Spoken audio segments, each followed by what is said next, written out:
मैं हमेशा महसूस करता हूं कि सलाहकार सेवा किसी भी व्यक्ति के लिए जो बाजार में या समग्र रूप से एसेट मैनेजमेंट इंडस्ट्री में निवेश कर रहा है, उसकी बुनियाद या पहला कदम होती है। तो एक पीएमएस और एक सलाहकार सेवा के बीच मुख्य अंतर निवेश की मात्रा यानी शुरुआत के लिए आवश्यक न्यूनतम पूंजी है। तकनीकी रूप से पीएमएस के लिए 50 लाख की आवश्यकता होती है। सलाहकार सेवा किसी भी राशि से शुरू की जा सकती है। आप 500 रुपये, 1000 रुपये, उससे अधिक निवेश कर सकते हैं। तो इससे एक बिल्कुल नया बाजार खुल जाता है। तो खुदरा निवेशक जो अभी अभी बाजार को समझना शुरू कर रहे हैं और जिनके पास न तो समय है, न रुचि, या फिर कहें कि अपनी खुद की रिसर्च करने की विशेषज्ञता नहीं है, उनके लिए सलाहकार ही असल में मददगार साबित होता है। मुझे लगता है कि यह बाजार का एक बहुत ही महत्वपूर्ण पहलू है जिसे अक्सर नजरअंदाज कर दिया जाता है।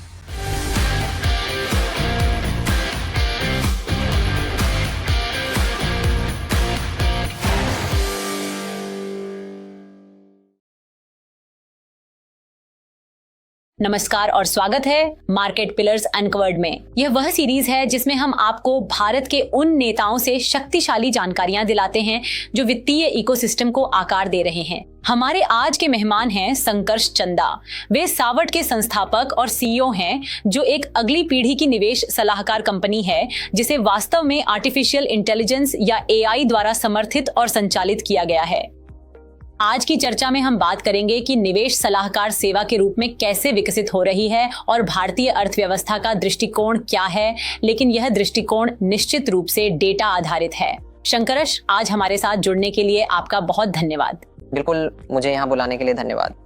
ठीक है, मुझे लगता है कि आपके द्वारा दी जा रही सेवा और प्लेटफॉर्म के बारे में विस्तार से बात करने से पहले आइए निवेश सलाहकार सेवा के बारे में एक व्यापक दृष्टिकोण प्राप्त करें। यह पोर्टफोलियो प्रबंधन सेवा या किसी अन्य संपत्ति प्रबंधन या सलाहकार सेवा से कैसे अलग है?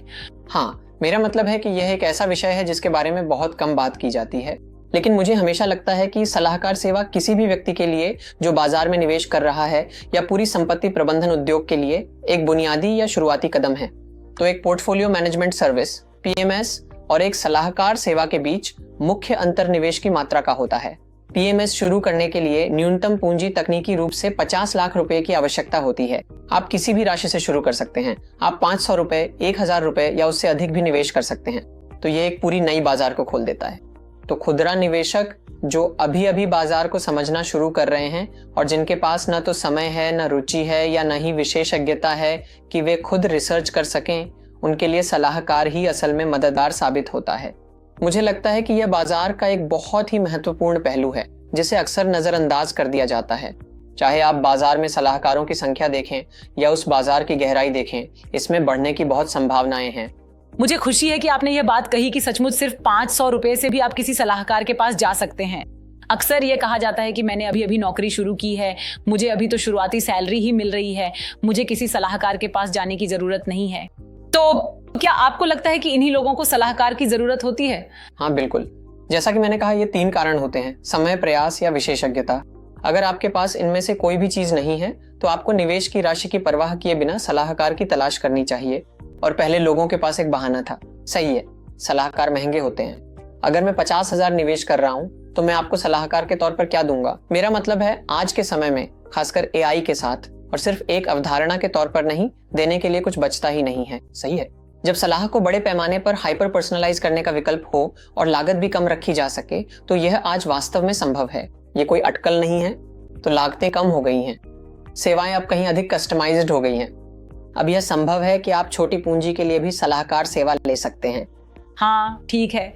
और ये वास्तव में सॉर्ड की ओर एक बेहतरीन कड़ी है, क्योंकि मैं जानना चाहती हूँ कि आपकी कंपनी एआई के माध्यम से इन्वेस्टमेंट एडवाइजरी को एक सेवा के रूप में कैसे सशक्त बना रही है। बिल्कुल। असल में आज जब हम एआई की बात करते हैं तो अक्सर हम इसके चारों ओर के शोर में उलझ जाते हैं। आज हर कोई एआई के बारे में बात करना चाहता है ना? तो हमारे लिए एआई कोई विकल्प नहीं था, बल्कि एक आवश्यकता थी। तो जब हमने 2019 में अपनी सलाहकार सेवाएं शुरू की, सीबी लाइसेंस मिलने के बाद, तो सबसे पहली चीज जो हमने महसूस की और जिस दर्शन पर हम पहले से ही काम कर रहे थे वो ये थी कि ज्यादातर फंड मैनेजर आमतौर पर अपना काम अच्छी तरह नहीं जानते हैं ना, इसलिए वे लंबे समय तक बाजार से कम प्रदर्शन करते हैं। तो हर 3 साल में एक नायक होता है और फिर वे लगभग शून्य पर आ जाते हैं और इसमें बहुत अधिक अस्थिरता होती है। अब यह ऐसा है जैसे कहें कि 100 में से 100 या शायद 100 में से 98 डॉक्टर सफल सर्जरी करने में असमर्थ हैं। तो आप सर्जरी के विचार या शायद इस पेशे के विचार पर सवाल उठाने लगते हैं। ठीक यही सवाल फंड मैनेजमेंट के बारे में अक्सर नहीं पूछा जाता। ये नैरेटिव्स पे चर्चा, कहानियों पे चर्चा होती रहती है, लेकिन जब प्रदर्शन की बात आती है तो बहुत ही कम लोग हैं जो वास्तव में उस स्तर तक पहुंच पाते हैं, और वह भी बहुत अच्छी निरंतरता के साथ। एक ग्राहक के रूप में जब मैं किसी फंड में निवेश करता हूं तो मैं शायद 5 साल, 10 साल या जो भी वह अवधि हो, हर 2-3 साल में पीछे मुड़कर नहीं देखना चाहता। अगर चीजों के होने के तरीके में इतनी अस्थिरता है तो यह एक समस्या है। और लेकिन हमें यह समझने के लिए जड़ तक जाना होगा कि ऐसा क्यों होता है ना? एक कारण है उनके निवेश दृष्टिकोण में कठोरता। हम अक्सर खुद को अलग अलग श्रेणियों में रखना पसंद करते हैं। मैं एक वैल्यू निवेशक हूं, मैं एक ग्रोथ निवेशक हूं, मैं इस तरह का हूं, मैं उस तरह का हूं, मैं स्मॉल कैप हूं, मैं माइक्रो कैप वाला हूं, मैं मेगा कैप वाला हूं। श्रेणियां हमेशा खतरनाक होती हैं। कुछ श्रेणियां अच्छा करती हैं, कभी कभी कोई भी श्रेणी हमेशा अच्छा नहीं करती। सही है। तो जब आप अपनी रणनीति को कठोर बना लेते हैं और बाजार में जो हो रहा है उसके अनुसार खुद को ढालने के लिए तैयार नहीं होते, तब यह समस्या बन जाती है ना? तो ये पहली बात है। दूसरी बात, पूर्वाग्रह, अंतर्निहित पूर्वाग्रह। अब मान लीजिए मैं एक टूथपेस्ट कंपनी देख रहा हूँ, वही टूथपेस्ट जिसके उत्पाद मैं बचपन से इस्तेमाल कर रहा हूँ, और जब मैं उस कंपनी में निवेश करने की सोच रहा हूँ तो आपको क्या लगता है कि मैं उस कंपनी के बारे में कितना निष्पक्ष रह पाऊंगा? और यह सब अवचेतन रूप से होता है। तो चाहे हम ह्यूरिस्टिक्स की बात करें या पूर्वाग्रहों की, ये इंसानी स्वभाव में अंतर्निहित होते हैं। तो शोध कहाँ शुरू होता है और पूर्वाग्रह कहाँ खत्म होता है, इसका आपको बिल्कुल भी अंदाजा नहीं होता। तो ये अवचेतन चीजें हैं जो वास्तव में शोध की सटीकता को प्रभावित करती हैं, मूल रूप से एक इंसान की। तीसरी बात है गति। जैसे जैसे और अधिक कंपनियां आईपीओ में आ रही हैं या खुद को लिस्ट कर रही हैं और अवसरों की संख्या बढ़ रही है, एसेट क्लासेस बढ़ रही हैं, निवेश का निर्णय लेना दिन ब दिन और भी जटिल होता जा रहा है। तो निर्णय लेने के मामले में एक तरह की जड़ता आ जाती है ना? आप पैसा कहाँ लगाना चाहते हैं? तो इन सभी बातों को देखते हुए हमने सोचा क्यों ना हम चीजों के काम करने का तरीका बदले, है ना? तो क्यों ना हम इस पूरे प्रक्रिया को स्वचालित कर दें। तो किसी सिक्योरिटी की खोज से लेकर उसके बाहर निकलने तक हम पूरी प्रक्रिया को स्वचालित करना चाहते थे। अब क्वांटिटेटिव हिस्सा पहले ही किया जा चुका था, है ना? तो क्वांट आधारित हेज फंड्स हैं, इसमें कुछ नया नहीं है। ये पूरी तरह गणितीय होते हैं, तकनीकी विश्लेषण और निर्णय लेते हैं। लेकिन हम एक मौलिक दीर्घकालिक निवेशक बनना चाहते थे। यही वह जगह है जहां स्वाभाविक रूप से हमारा ध्यान और रुचि है। इसलिए हमें गुणात्मक विश्लेषण का पहलू, गुणात्मक शोध को शामिल करना पड़ा। अब मैं आपसे पूछता हूं कि किसी कंपनी का कॉर्पोरेट गवर्नेंस कैसा है? आप मुझे बता सकते हैं कि 10 में से 6 है। ये संख्यात्मक नहीं है। तो हमें ऐसे सिस्टम्स पे काम करना पड़ा जो टेक्स्ट को समझ सकें, जो विजुअल्स को समझ सकें, और इसी तरह हम एआई की अवधारणा की ओर बढ़े। सही है। तो ये हमारे लिए एक सहायक बन गया। हम कभी भी एक एआई आधारित कंपनी बनना नहीं चाहते थे। एआई हमारे लिए उस समस्या का समाधान बन गया जिसे हम ढूंढ रहे थे, और इसी तरह हमने अपने अलग अलग एआई सिस्टम्स का उपयोग करके ऑटोमेशन किया, मूल रूप से। तो संक्षेप में हम अपने अलग एआई का उपयोग क्वांटिटेटिव और क्वालिटेटिव रिसर्च करने के लिए करते हैं, और फिर रिटेल निवेशकों के लिए कस्टमाइज्ड पोर्टफोलियो बनाते हैं। तो चाहे आप 50,000 निवेश कर रहे हो, 5 लाख या फिर हमारे साथ 50 करोड़, हमारे पास क्लाइंट्स का पूरा स्पेक्ट्रम है। पोर्टफोलियो ये दर्शाता है कि आप कौन हैं और आपको क्या चाहिए। इसलिए यदि आप बहु करोड़पति हैं और आपके पास $20 मिलियन का पोर्टफोलियो है, तो आपको जो विशिष्ट सलाह मिलती है, हमने खुदरा निवेशकों के लिए उसे लोकतांत्रिक बना दिया है। इसलिए यदि आप अलग हैं तो बहुत संभव है कि आपका पोर्टफोलियो भी अलग होगा। ठीक है, बहुत दिलचस्प है। तो आप बिल्कुल सही कह रहे हैं कि क्वांट हमेशा हमारे निवेश का एक हिस्सा रहा है। आप जानते हैं, ब्रह्मांड। लेकिन हाँ, गुणात्मक पहलू ऐसी चीज है जिसमें मानवीय बुद्धिमत्ता की जरूरत थी। लेकिन एआई को लाकर क्या आपने निवेश सलाह के मामले में मानवीय बुद्धिमत्ता की आवश्यकता को पूरी तरह से समाप्त कर दिया है? क्योंकि सच कहें तो खासकर जब बात गुणात्मक हिस्से की आती है, तभी मानवीय पूर्वाग्रह सबसे अधिक दिखाई देते हैं। क्या आपने इसे पूरी तरह से समाप्त कर दिया है? हाँ, तो कम से कम हमारे आंतरिक सिस्टम में हमने इसे पूरी तरह से समाप्त कर दिया है। तो पहले कदम से लेकर आखिरी कदम तक बिल्कुल भी मानवीय हस्तक्षेप नहीं है, मूल रूप से कुछ भी नहीं है। तो हमारे ग्राहक सेवा या सपोर्ट जैसी चीजों में मानवीय स्पर्श है, तो उन चीजों में अभी भी मानवीय स्पर्श की जरूरत है, क्योंकि आखिरकार हमारे पैसे से जुड़े फैसले बहुत व्यक्तिगत होते हैं और हम बात करना चाहते हैं कम से कम ज्यादातर बार किसी इंसान से ही। लेकिन रिसर्च में हमने इसे पूरी तरह से समाप्त कर दिया है। असल में हमारा जो पीएम का फंड हमने शुरू किया है वह भी पूरी तरह से स्वचालित है। यह एक पूर्णतः स्वायत्त निधि है। मुझे पता है, मेरा मतलब है कि शायद मैं आपसे कुछ ऐसा पूछ रही हूं जिससे आप असहज महसूस करें, लेकिन आप सबत पर पिछले अब क्या 6-7 सालों से काम कर रहे हैं। क्या आपने कहीं ऐसा देखा है जहां शायद मानवीय बुद्धिमत्ता या वह भावनात्मक जुड़ाव जरूरी था, जहां एआई समस्या का समाधान नहीं कर सका? हाँ बिल्कुल, कम से कम भावनाओं वाले हिस्से में तो मैं इससे पूरी तरह सहमत हूँ। शायद बुद्धिमत्ता वाले हिस्से में यह सिस्टम औसत निवेशकों या औसत फंड मैनेजरों से कहीं बेहतर है। अब जब मैंने फंड मैनेजरों की बात की तो वहां कुछ असाधारण लोग भी हैं, है ना? हाँ, मैं उनकी तुलना नहीं कर रहा, वे वाकई असाधारण हैं। लेकिन एक औसत मानव फंड मैनेजर का मानक इतना कम है कि हमने सिस्टम में 1-1.5 साल के भीतर ही उसे पार कर लिया था। ठीक है, यह इतना ही आसान था। अब समस्या यह थी कि इससे आगे और बेहतर कैसे करें, हम अल्फा को कैसे लगातार बढ़ाते रहें, अल्फा को कैसे बनाए रखें। यहीं पर समस्या थी और इसी हिस्से में सिस्टम की इंसानों पर स्पष्ट श्रेष्ठता है। लेकिन भावनात्मक स्तर पर जहां कुछ सूक्ष्म पहलू होते हैं जिन्हें क्लाइंट ठीक से व्यक्त नहीं कर पाता, सही है, उनकी कुछ बहुत ही विशिष्ट आवश्यकताएं होती हैं या परिवार में बहुत व्यक्तिगत परिस्थितियां होती हैं जिनके लिए अलग तरह की निगरानी और पूंजी आवंटन की जरूरत होती है।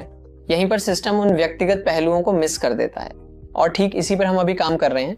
तो हमने एक psychometric analysis risk profiling system बनाया है जिसका नाम है EFG, इमोशनल, फाइनेंशियल और जनरल एनालिसिस। तो ये एक स्वामित्व प्रणाली है जिसे हमने बनाया है, क्योंकि मान लीजिए आप मेरे संभावित ग्राहक हैं और मैं आपसे एक साधारण सवाल पूछता हूँ, आप कितना जोखिम ले सकते हैं? जैसे आप कितना जोखिम उठा सकते हैं, एक साधारण सवाल लगता है। आप मुझे एक साधारण जवाब देंगे, बहुत संभव है, नहीं, मुझे जोखिम से कोई दिक्कत नहीं है, मैं जवान हूं और जोखिम लेना चाहता हूं, कोई बात नहीं।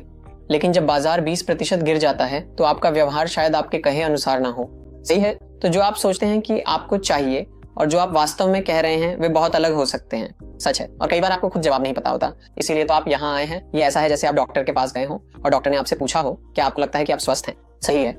आप एक सामान्य जवाब दे सकते हैं, बहुत विशिष्ट नहीं। आप वहां इसलिए गए क्योंकि आपको लगता है कि कुछ बेहतर किया जा सकता है, सही है, कुछ ऐसा जिसे और बेहतर किया जा सकता है। तो इन पहलुओं में मुझे लगता है कि इंसान अभी भी इस समय एआई से बेहतर कर सकते हैं। ठीक है, लेकिन ये केवल समय की बात है कि इस मोर्चे पर भी प्रणाली आगे बढ़ेगी। ठीक है, इसमें मुझे बिल्कुल भी शक नहीं है। मेरा मतलब है अगर एआई कॉर्पोरेट गवर्नेंस रिपोर्ट्स पढ़ सकता है तो फिर क्यों नहीं। ठीक है, आपके लिए सावार्ड में ये अनुभव कैसा रहा है? मेरा मतलब है आपने अपने क्लाइंट बेस को कैसे बढ़ते हुए देखा है? शायद आपका यूएम भी बढ़ा है। अगर आप कुछ माइलस्टोन्स साझा कर सके। लेकिन मैं सच में जानना चाहती हूँ कि लोग असल में एआई को अपनी जिंदगी में कैसे अपना रहे हैं। मेरा मतलब है अगर आप एआई को अपना पैसा संभालने दे रहे हैं तो यह निवेशकों के व्यवहार के बारे में भी बहुत कुछ बताता है। बिल्कुल, तो मेरा मतलब है इस समय हम $1 अरब की संपत्ति के बहुत करीब हैं, जो हमें अनौपचारिक रूप से वहां के सबसे बड़े सलाहकारों में से एक बनाता है। लेकिन जो बहुत अनोखी बात मैं साझा करना चाहता था वह यह है कि जब आपने पूछा कि लोग एआई को कैसे अपना रहे हैं, बिल्कुल, असल में मैं हमारे AUA या हमारे सलाह के तहत संपत्ति में हुई वृद्धि को एआई को अपनाने के रूप में नहीं मानूंगा, क्योंकि हमारे ज्यादातर ग्राहक, हैरानी की बात है, अभी भी एआई के लिए नहीं आते। वे इसलिए आते हैं क्योंकि उन्हें उनके परिवार या दोस्तों में से किसी और ने रेफर किया होता है।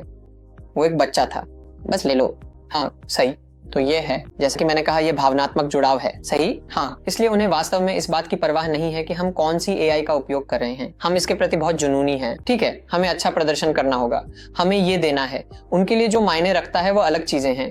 वह अंत ये अभी भी मौखिक ही था, ये मौखिक बात थी, सही। उन्होंने हमारे बारे में कहीं पढ़ा और फिर वे ऐसे थे, हाँ मैं मान गया कि यही सही काम है। यही उनका मुख्य निर्णय लेने वाला कारण है। और फिर सेवा में 2-3 साल बाद वे कहते हैं हमने उन्हें 2-3 CL के लिए बनाए रखा, लगातार 2-3 साल। तभी वे वास्तव में समझना शुरू करते हैं, ओह, मुझे सच में लगा था कि संकुर्स सलाह दे रहा था, मुझे सच में लगा था कि कोई और पीछे से सलाह दे रहा था। फिर जब उन्हें एहसास हुआ तभी उनकी जुड़ाव की भावना बढ़ती है। ठीक है, अब मैंने देख लिया है, मैंने इसका इस्तेमाल किया है, लगता है कि यह अच्छा है और फिर मैं इससे जुड़ा रहना चाहता हूँ कुछ और सालों तक। यही होता है। तो ये एक चक्र है जो हमने देखा है। जो हमने शुरू में सोचा था वह ये था कि देखो हम एआई हैं, हम अत्याधुनिक हैं, इसी वजह से लोग आते। ऐसा नहीं हुआ। हाँ, तो क्या आप अपने क्लाइंट्स को आकर्षित करने के तरीके में बदलाव लाने की योजना बना रहे हैं? हम अपने काम में अच्छे हैं लेकिन खुद को मार्केट करने में बहुत खराब हैं। मुझे लगता है कि अभी भी कई बुनियादी पहलू हैं जिन्हें मैं सुधार रहा हूँ इससे पहले कि मैं बदलाव के बारे में सोचूं। और मुझे लगता है कि अपनी जड़ों के करीब रहना अच्छा है, क्योंकि यही हमें करना पसंद है। क्लाइंट्स हमें किसी और वजह से पसंद कर सकते हैं, लेकिन जब तक ये किसी न किसी तरह से आपस में जुड़े हुए हैं मुझे इससे कोई दिक्कत नहीं है। क्योंकि हमारी सलाहकार सेवाओं को प्रेरित करने वाली सिर्फ 2 ही चीजें हैं। यहाँ तक कि जब हमने शुरुआत की थी तब भी हम धारा के विपरीत जा रहे थे, है ना? तो हर 100 लोगों में से जो हमारे साथ जुड़ते हैं या मार्केट में आते हैं, सभी को टेक्निकल एनालिसिस चाहिए, ट्रेडिंग की सलाह चाहिए, वे जल्दी अमीर बनना चाहते हैं। हम धारा के विपरीत जा रहे हैं। हम उन्हें कह रहे हैं नहीं, धीरे चलो, धैर्य रखो, कम से कम 3 साल का फंडामेंटल निवेश करो। दूसरी बात, आप एक रिटेल ग्राहक को सब्सक्रिप्शन सेवा बेचने की कोशिश कर रहे हैं। अब मुझे ये समझाने की जरूरत नहीं है कि ये कितना मुश्किल है। हाँ, सही है। तीसरी बात है रिटेंशन। चाहे आप ग्राहक को कितना भी समझा लें कि 3 साल 5 साल का नजरिया रखें, वे हर 6 महीने, हर 3 महीने में आपको आंकना चाहते हैं और फिर टेलीग्राम पर कोई टिप देने वाला मल्टीबैगर सलाह देता है। कुछ चीजें किस्मत या संयोग से काम कर जाती हैं और फिर आप तुलना करने लगते हैं और फिर समझाना मुश्किल हो जाता है ना? शिक्षित करना और उन्हें बनाए रखना। तो हमने धारा के विपरीत इसलिए गए क्योंकि यह हमारे लिए एक जुनून का विषय था। सही है, जब कोई रिटेल निवेशक मेरे पास या कंपनी के पास आता है और हम 40% मुनाफा, 20% या जो भी हो बनाते हैं, तो यह उनके जीवन शैली और जीवन में एक बड़ा बदलाव लाता है। तो जो एड्रेनालिन रश हमें मिलता है, वही वजह थी कि हमने ये सेगमेंट चुना। वरना देखिए, ये सेगमेंट कई दूसरी कंपनियों के लिए कब्रिस्तान बन चुका है। हर कोई एडवाइजरी करना चाहता है, कोई भी इसे स्केल नहीं कर पाया है। तो ये एक वजह है। और दूसरी बात, कोई भी अगर PMAIF या कुछ और करना चाहता है तो उनके लिए हमारे साथ विश्वास बनाने का ये शुरुआती बिंदु है। वे छोटे स्तर से शुरू करना चाहते हैं। कोई भी हमें शुरुआत में 50 लाख का चेक नहीं देना चाहता। हाँ, इसी तरह ये धीरे धीरे बढ़ा। तो मुझे लगता है कि आपने जिस एक चीज में वाकई कोड को क्रैक किया है, खासकर टेक्नोलॉजी के इस्तेमाल से, वह है बड़े पैमाने पर हाइपर पर्सनलाइजेशन और साथ ही लोकतंत्रीकरण। तो फिर मुझे बताइए, आपका विजन क्या है? जैसा आपने कहा, आपने लगभग 1 अरब का AUM पहले ही छू लिया है। क्या आप कोई लक्ष्य बना रहे हैं? AUM के संदर्भ में आपका कोई विजन है? तो मैं कहूंगा कि सबसे पहले मेरा विजन है AUA से AUM तक जाना। मैं AUA से आगे बढ़ना चाहता हूँ। अभी मैं एक क्लिनिक हूँ, मैं एक अस्पताल बनना चाहता हूँ, सुपर स्पेशलिटी अस्पताल। तो मैं बार बार डॉक्टर की उपमा क्यों देता हूँ? क्योंकि मैं अभी किसी और से भी यही बातचीत कर रहा था, इसलिए ये मेरे दिमाग में अटक गया है। तो हम उसी तरह से आगे बढ़ना चाहते हैं। हाँ। और आज हमारे पास अपनी एडवाइजरी है, हमारे पास अपने PMs हैं। हमारे लिए अगला कदम AIF है। हम जल्द ही उसके लिए आवेदन करने वाले हैं और अंततः म्यूचुअल फंड तक जाना है। तो शुरुआत से लेकर एसेट मैनेजमेंट स्पेस के लगभग सभी प्रोडक्ट्स तक। और इंफ्रा साइड पर हम एक ब्रोकर और RTA खरीदने की संभावनाएं भी तलाश रहे हैं। तो विचार ये है कि 10 साल बाद शिक्षा से लेकर शायद एक दिन एक्सचेंज तक हम पूरा इकोसिस्टम बनाना चाहते हैं। जैसे एप्पल के पास सॉफ्टवेयर, हार्डवेयर और बाकी सब कुछ है, पूरा इकोसिस्टम है, वैसे ही हम भी उसी दिशा में जा रहे हैं। हम वहीं जा रहे हैं, उसी दिशा में। हाँ, मुझे ये उपमा बहुत पसंद आ रही है, तो कृपया इन्हें जारी रखें। ठीक है, बहुत दिलचस्प है और हमें निवेश सलाहकारिता के बारे में इतनी शानदार जानकारी देने के लिए बहुत धन्यवाद। मेरा मतलब है, हम जानते हैं कि हर कोई बात करता रहता है कि शायद AI वित्तीय सलाहकारों की जगह ले लेगा, वगैरह वगैरह। मुझे लगता है कि आप लोग AI का सही तरीके से उपयोग करने का जीवंत उदाहरण हैं, लेकिन साथ ही यह भी जानते हैं कि इंसानी संपर्क कहाँ जरूरी है। क्योंकि आप बिल्कुल सही कह रहे हैं कि कभी कभी आप बस फोन उठाकर किसी इंसान से बात करना चाहते हैं, खासकर जब बाजार में गिरावट आ रही हो या कुछ ऐसा हो रहा हो। बिल्कुल सही। ठीक है, अब आपके पास ये व्यापक रिसर्च इंफ्रास्ट्रक्चर है, आपके पास ढेरों डेटा उपलब्ध है। तो मैं खुद को रोक नहीं पा रही हूँ, आपसे पूछना चाहती हूँ कि भारतीय अर्थव्यवस्था और बाजारों के लिए आगे का रास्ता क्या हो सकता है? नंबर आपको क्या बता रहे हैं? क्या आपने कोई ट्रेंड्स देखे हैं? सच कहूं तो जो भी हम देखते हैं वह हमेशा पीछे मुड़कर ही होता है, क्योंकि हम अपना पोर्टफोलियो खुद नियंत्रित नहीं करते। तो मैं आपको यह बता सकता हूं कि इस समय मेरे पोर्टफोलियो में इस खास सेक्टर में 40% स्मॉल कैप है। कल को मैं पूरी तरह गलत साबित हो सकता हूं और मेरे पोर्टफोलियो में चीजें बदल सकती हैं। तो जो भी हम देखते हैं वह हमेशा पीछे मुड़कर ही होता है। सही है। तो सबसे पहली बात है, हमने बहुत केंद्रित पोर्टफोलियो बनाए रखे हैं। पिछले 6 सालों में हमारे पोर्टफोलियो में बहुत कम बदलाव हुए हैं। हमारे पोर्टफोलियो भी थोड़ा बहुत एरोस्पेस डिफेंस की ओर झुके हुए हैं, और सिर्फ एरोस्पेस नहीं, क्योंकि मैं खुद भी एक एरोस्पेस कंपनी का मालिक हूँ। लेकिन यह एक ट्रेंड है जो मैंने खास तौर पर देखा है कि बैंकों का हिस्सा कम है। सही है, टेक का थोड़ा ज्यादा हिस्सा है।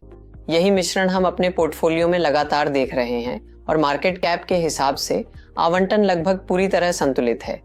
लार्ज, मिड, स्मॉल, माइक्रो, इस मामले में यह लगभग पूरी तरह से वितरित है। दूसरा, भारत की अर्थव्यवस्था के संदर्भ में सही है। हमारे सलाहकार पोर्टफोलियो में अमेरिका और कनाडा भी शामिल हैं। हम उन बाजारों में भी निवेश करते हैं। तो भारत अब तक सबसे बड़ा दांव है, आंशिक रूप से इसलिए क्योंकि हमारे सिस्टम शुरू में अन्य भारतीय बाजारों पर प्रशिक्षित किए गए हैं, और दूसरा क्योंकि यह एक ऐसा अवसर है जिसका कोई मुकाबला नहीं। सही है। तो मैं हमेशा लोगों से कहता हूं कि इसमें कोई सवाल नहीं है कि हम आगे बढ़ेंगे, सिर्फ सवाल ये है कि कितना सही है और कितनी तेजी से। हाँ, तो मेरे हिसाब से इसमें कोई शक नहीं है कि ये चीजें होंगी। मेरा मतलब है कि अर्थव्यवस्था बहुत अच्छा करेगी, और उसमें ये मेरी कंपनी की राय नहीं है, बल्कि मेरी व्यक्तिगत राय है कि रक्षा और अंतरिक्ष क्षेत्र सही है। तो ये दुनिया के लिए और खासकर भारत के लिए अगला बड़ा क्षेत्र बनने जा रहा है। मुझे लगता है कि वहीं चीजें सबसे ज्यादा गतिशील और विकसित होंगी। लेकिन फिर भी मैं हमेशा वह चेतावनी जरूर देता हूँ, जो चीजें तेजी से बढ़ती हैं वे जरूरी नहीं कि सबसे ज्यादा पैसा कमाने वाली हों। तो हो सकता है आप किसी इंडस्ट्री के बारे में सही हों लेकिन पैसे के बारे में गलत। ठीक है, ठीक है। तो एरोस्पेस एक ऐसा क्षेत्र है जिसका आपने पहले ही इशारा किया था। रक्षा दूसरा क्षेत्र है। मैं थोड़ा और लालची बनना चाहता हूं और आपसे पूछना चाहता हूं, क्योंकि अगर आप मुझे किसी और इंडस्ट्री के बारे में एआई आधारित डेटा तर्क के साथ बता सकें जो आपकी या आपकी कंपनी की नजर में है। अतः नवीकरणीय ऊर्जा एक और व्यवसाय है, विशेष रूप से अपशिष्ट प्रबंधन और चक्रीय अर्थव्यवस्था प्रकार के व्यवसाय। सही है। हमारे पोर्टफोलियो में इस समय कम से कम 2 या 3 ऐसी कंपनियां हैं, और यह काफी बड़ा है। अगर आप पीएमएस के एक व्यक्तिगत पोर्टफोलियो के आकार को देखें, जो कस्टम नहीं बल्कि एक मॉडल पोर्टफोलियो है, तो इतने केंद्रित पोर्टफोलियो में यह काफी ऊंचा अनुपात है। तो यह एक और पैटर्न है जो हमने देखा है। और दूसरा, मैं कह सकता हूं कि ऑटोमोटिव क्षेत्र ये शायद तीसरा या चौथा सबसे लोकप्रिय क्षेत्र है उन क्षेत्रों के बाद जिनका मैंने उल्लेख किया है। ये सहायक ऑटोमोबाइल्स हैं। अब आपके सवाल का दूसरा हिस्सा, जैसे कि तर्क, यहीं पर चीजें एआई के साथ जटिल हो जाती हैं। ये बहुत वास्तव में ये बताना और उस निर्णय के पीछे तर्क देना बेहद कठिन है जो हम लेते हैं। अब अगला सवाल जो कोई भी पूछेगा वह यह है कि यह काफी डरावना है कि आप किसी ऐसी चीज को कैसे नहीं समझा सकते जो आप करते हैं। हम समझा सकते हैं, लेकिन फर्क यह है कि हम कथाएं गढ़ना नहीं चाहते। सही है। तो उदाहरण के लिए हम बाजार को कैसे देखते हैं, वह है कारण और परिणाम। बाजार एक जटिल अनुकूली प्रणाली है। आप कारण के बारे में सही हो सकते हैं और परिणाम में गलत। आप कारण के बारे में गलत हो सकते हैं और फिर भी परिणाम में सही हो सकते हैं। आपने एक विमानन कंपनी में निवेश किया, आपको लगा कि वे 500 विमानों का ऑर्डर देने वाले हैं, अपना बाजार हिस्सा बढ़ाएंगे और कुछ करेंगे। लेकिन इसके बजाय उस कंपनी ने होटल व्यवसाय में विस्तार किया, जो एक उच्च मार्जिन वाला व्यवसाय था, और उन्होंने अपनी टॉप और बॉटम लाइन दोनों को बहुत अच्छा बढ़ाया और आपने पैसे कमाए। अब आप सही हैं या गलत? ये एक पेचीदा सवाल है और यही बाजारों में होता है, और इसी वजह से हमें कथाएं पसंद नहीं है। इसलिए हम कभी भी टारगेट प्राइस नहीं देते, हम कभी भी स्टॉप लॉस नहीं देते, हम ये नहीं बताते कि हम क्या करते हैं। हम सिर्फ कंपनी को समझाते हैं, हम व्यवसाय को समझाते हैं, लेकिन हम कभी भी भविष्य की बातें नहीं करते, क्योंकि हमारी मुख्य सोच यही है कि हमें बाजार के बारे में ज्यादा जानकारी नहीं है। सही है। तो बहुत कुछ है जो हमें नहीं पता। तो कोई भी फंड मैनेजर, कोई भी निवेश निर्णय लेने वाला व्यक्ति जिससे आप मिलते हैं, वह ज्यादातर समय दिखावा ही कर रहा होता है ना? ज्यादातर समय, क्योंकि इसमें शामिल कारकों की संख्या इतनी अधिक और इतनी विविध है कि आपके लिए यह बताना मुश्किल है कि यह चीज इसी वजह से हुई। लेकिन फिर भी उदाहरण के लिए जब आपने कहा कि आपको बचाव पसंद है, तब भी कुछ ऐसा था जिसकी आप कल्पना करते हैं कि ऐसा होगा, और इसी वजह से परिणाम स्वरूप डिफेंस आपका दांव है। बिल्कुल। इसलिए मैंने कहा कि ये मेरी व्यक्तिगत राय है, मैं भी उसी श्रेणी में हूँ। ठीक है। ये मेरा सिस्टम नहीं है। ठीक है। तो हम बहुत विस्तृत व्याख्या जरूर देते हैं, लेकिन उन व्याख्याओं में कभी भी तर्क नहीं होते। तो वे कहते हैं कि कंपनी अपनी विनिर्माण क्षमता बढ़ाने की कोशिश कर रही है, लेकिन क्या इसका वास्तव में कीमत पर कोई असर पड़ेगा, हमें नहीं पता। लेकिन यह एक ऐसी चीज है जिस पर ध्यान देना चाहिए। समझ गया। तो हम कोई अनुमान नहीं लगाते, हम उन कारणों के बारे में लिखते हैं और वह भी सिस्टम जनरेटेड होता है। तो आप उस पर एक रिपोर्ट बना सकते हैं, या ये मूल रूप से आपकी औसत सेल साइड रिपोर्ट जैसा नहीं है? बिल्कुल भी नहीं। तथ्यों को राय के रंग में रंगना नहीं, कोई रंग नहीं। ठीक है। क्या यह भी, मेरा मतलब है, क्या यह विचार करने वाला एक कारक है? सबसे पहले, क्योंकि बहुत सारे दर्शक ये पूछते हैं कि क्या मुझे लार्ज कैप्स, मिड कैप्स या एसएमई में निवेश करना चाहिए, जैसा कि आपने कहा बैकेट्स। हाँ, बिल्कुल सही। क्या एआई उन बकेट्स को नहीं देखता और ये बस सीधे उन गहरे, आप जानते हैं, बुनियादी कारकों को देखता है, बजाय इसके कि कंपनी का वैल्यूएशन कितना बड़ा है? बिल्कुल सही। और इस सवाल का जवाब थोड़ा अलग तरीके से देते हैं। तो एआई इन बकेट्स को देखता है, बिल्कुल, क्योंकि डेटा इनपुट किया गया है। सही है। तो कई स्रोत हैं जो लगातार लार्ज मिड कैप के बारे में बात करते रहते हैं, और ये बहुत सारी खबरें पढ़ता है। सिस्टम बहुत सारी खबरें पढ़ता है, तो ऐसी खबरें हैं जो इन चीजों के बारे में बात करती हैं। तो ऐसा कोई तरीका नहीं है कि ये जानकारी उससे छूट जाए। लेकिन अगर उस विशेष कारक या डेटा का शेयर प्राइस में बढ़ोतरी, संपत्ति निर्माण या अल्फा पर कोई असर या प्रभाव होता, तो वह हमें दिखाई देता। हमारे पोर्टफोलियो में किसी खास मार्केट कैप की ओर एक झुकाव बन गया होता। तो जब मैंने कहा कि यह पूरी तरह से वितरित है, तो इसका मतलब है कि शेयर प्राइस में बढ़ोतरी पर इसका असर होने की संभावना बहुत कम है। हालांकि शायद हमारे सिस्टम को और समय या और परिपक्वता की जरूरत है, जिसके बारे में मैं निश्चित नहीं कह सकता, लेकिन अगर इसका कोई प्रभाव होता तो वह दिखाई देता। हाँ, अब तक के डेटा के आधार पर और 6 साल का समय किसी पोर्टफोलियो या सिस्टम की निगरानी के लिए काफी अच्छा समय है। अगर इसने ऐसा नहीं किया है तो इसका मतलब है कि इसका असर बहुत ही कम है, मूल रूप से, जो सामान्य समझ से भी मेल खाता है। आप सामान्य मानवीय समझ का उपयोग करते हैं। माइक्रो कैप में भी अच्छी कंपनियां हैं और मेगा कैप्स में भी अच्छी कंपनियां हैं। ऐसी कंपनियां हैं जो $1 ट्रिलियन वैल्यूएशन पर 3 गुना बढ़ चुकी हैं, और ऐसी भी कंपनियां हैं जो 10 करोड़ की वैल्यूएशन पर भी 3 गुना नहीं बढ़ी। तो हर जगह अवसर मौजूद है। तो मुझे लगता है कि अब तक सामान्य समझ और डेटा दोनों ही एक दूसरे से मेल खाते हैं। ठीक है। मुझे लगता है कि आपने जिस तरह से समझा है कि एआई भी चीजों को कैसे समझता है, वह वास्तव में इस बात का प्रमाण है कि आपने पूरी तरह से समझ लिया है कि वह इकोसिस्टम कैसे काम करता है, और आप अपनी क्षमताओं के अनुसार उसका सर्वोत्तम उपयोग कैसे करते हैं और वास्तव में उन कमियों को भरते हैं जो फंड मैनेजर्स पीछे छोड़ देते हैं। मैं जानना चाहता हूं कि आपकी स्थापना की कहानी कैसी थी। मेरा मतलब है, सावत से पहले हमारी संक्षिप्त बातचीत में आपने बताया था कि आप 14 साल की उम्र से ही निवेश और बाजार में हाथ आजमा रहे हैं। ये बहुत ही कम उम्र है। तो मैं बस जानना चाहती हूँ कि यह सब कैसे शुरू हुआ। आपको बाजार में कदम रखने के लिए किस चीज ने प्रेरित किया और फिर अंततः सावत तक कैसे पहुंचे? तो ये सब काफी स्वाभाविक रूप से हुआ। कभी भी पहले से योजना नहीं बनाई थी कि मुझे कोई बिजनेस शुरू करना है या ऐसा कुछ। मुझे किताबें पढ़ना बहुत पसंद है। मैंने अपनी अन्य पढ़ाई के दौरान इंटेलिजेंट इन्वेस्टर किताब पढ़ी। मुझे लगा ये तो काफी दिलचस्प है, और अंतरिक्ष हमेशा से मेरा जुनून रहा है। तो अंतरिक्ष शोध, ब्रह्मांड विज्ञान, खगोल भौतिकी, साथ ही मैंने उस क्षेत्र को समझना भी शुरू कर दिया था। अंतरिक्ष में जो भी करना है उसके लिए बहुत पैसे चाहिए होते हैं, है ना, कुछ भी। तो मेरे पास 2 रास्ते थे। एक, मैं अकादमिक बन जाऊं या शायद वैज्ञानिक और फिर उस पर काम करूं, लेकिन उसका प्रभाव बहुत व्यक्तिगत होता। मैं कुछ बड़ा करना चाहता था, तो मैंने सोचा शायद मुझे व्यापार और अंतरिक्ष को जोड़ने के बारे में सोचना चाहिए। तो मैंने एक ऐसी टीम बनाई जो मुझसे कहीं ज्यादा होशियार थी और फिर कुछ नया करने की कोशिश की। ये बहुत छोटे छोटे विचार और सीखने की प्रक्रिया थी। पीछे मुड़कर देखने पर यह सब बहुत व्यवस्थित लगता है, लेकिन ऐसा नहीं था। इसी दौरान मैंने शेयर बाजारों की खोज की, और इसने मेरा ध्यान क्यों खींचा, क्योंकि मेरा मतलब है, मैं आज भी बहुत अंतर्मुखी हूँ। मैं हर संभव तरीके से मानवीय संपर्क से बचने की कोशिश करता हूँ। तो शेयर बाजार इस लिहाज से शानदार था। मुझे बस लैपटॉप, इंटरनेट और अपना दिमाग चाहिए था, बस इतना ही। तो इसी तरह ये शुरू हुआ। और दूसरी बात, मुझे विषयों से बहुत जल्दी बोरियत हो जाती थी, है ना, तो मैं बदलाव चाहता था, बार बार बदलाव। तो शेयर बाजार अलग था क्योंकि हर दिन कुछ नया होता था, और फिर हर दिन मुझे खुद को और भी मूर्ख महसूस होता था। मैं सोचता था मुझे ये नहीं पता, वो नहीं पता, ये गलत था, वो गलत था। तो इसने मुझे इसमें बांधे रखा, और यही वजह है कि आज भी मैं इससे जुड़ा हूँ, क्योंकि ये हमेशा सिखाता रहता है कि मुझे बाजार के बारे में कुछ भी नहीं पता। इसीलिए मैं इससे जुड़ा रह गया। और फिर शेयर बाजार और स्पेस, 2 स्टार्टअप्स को एक साथ संभालना, और इसी तरह धीरे धीरे प्रगति होती गई मूलतः। ठीक है, शेयर बाजार और स्पेस, मेरा इससे अलग कोई चीज नहीं हो सकती। जैसे आपने चौकोर और गोल को एक साथ जोड़ने की कोशिश की हो। उन शुरुआती दिनों में आपको सबसे कठिन चुनौती क्या लगी? टीम। और मैं कहूंगा कि पूंजी दूसरी सबसे बड़ी चुनौती थी, लेकिन टीम सबसे पहली थी। कोई ऐसा व्यक्ति जो समझ सके कि हम क्या कर रहे हैं, है ना। और उस समय आप सोचिए, लोगों को समझाना कितना मुश्किल था कि आप ऑटोमेशन क्यों कर रहे हैं, आप क्या कर रहे हैं। क्या ये सिर्फ एक और मार्केटिंग चाल है? क्या ये जबरदस्ती फिट किया गया कोई विचार है जिसके बारे में आप बात कर रहे हैं कि आप क्यों कर रहे हैं, और आपके पास इसे साबित करने के लिए कोई डेटा नहीं है? आप किसी को यह नहीं दिखा सकते कि कोई मूलभूत पूर्णतः स्वायत्त प्रणाली किसी इंसान से बेहतर काम कर रही है। उस समय यह सिर्फ सैद्धांतिक अटकलें। तो टीम को उस विजन के साथ जोड़ना मेरे लिए बहुत समय लेने वाला था, और सही लोगों को ढूंढना भी।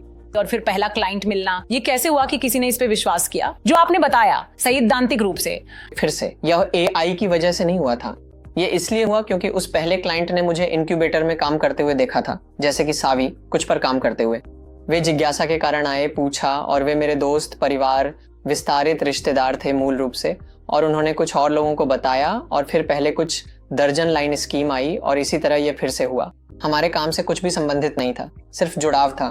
तो अगर आज कोई फाइनेंस के क्षेत्र में उद्यमी बनना चाहता है, तो ये मेरा मतलब है एआई टेक्नोलॉजी का एकीकरण आदि ये अनिवार्य है। और मेरा मतलब है ज्यादातर उद्यमी एआई वगैरह को लेकर सिर्फ औपचारिकता निभाते हैं, लेकिन बहुत कम लोग वास्तव में इसे वैसे लागू करते हैं जैसे आप करते हैं। आप उद्यमियों को क्या सलाह देंगे?